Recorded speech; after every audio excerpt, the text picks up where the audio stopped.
Hey y'all, let's make some cheesy salmon and broccoli pasta. This meal is great for meal prep and my daughter loves to take this for her lunch. First, you're gonna start with some Boursin cheese. My store was out of the block, so I had to get the crumbles, but normally I use the block for this. You're gonna put that cheese right down in the middle of your dish, just like this. Then you're gonna place your salmon around the cheese. I usually do 3 or 4 pieces of salmon, depending on how many I have. Once you have all the salmon placed down, then you're gonna add in your broccoli. Once you have all your broccoli down, then you're gonna sprinkle over either some avocado oil or some olive oil. Either one will work. And then I go in with another container or another block of that Boursin cheese. Since I have the crumbles, I'm just going to sprinkle it all around, but normally I would have the block, so I would have to break that up and spread it all around. Now you're going to put this in the oven at 400 for 25 to 30 minutes, depending on how tender you want your broccoli. And I went ahead and put my noodles on, and this is the noodles that I'm using. Once your pasta is done and your salmon is done cooking, it should look something like this. Now at this point, you can just add your heavy whipping cream and mix this all up if that's what you like.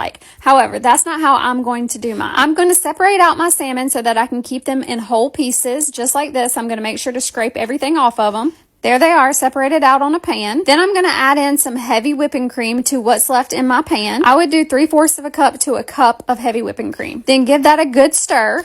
Then I put my noodles down, my sauce over my noodles, and my salmon on top. Just look how delicious that looks. Now, this meal also makes a great meal prep, and what I do is I just pour some heavy whipping cream into the bowl each day when my daughter takes it to school. That way, when you cook it up, it comes back out creamy.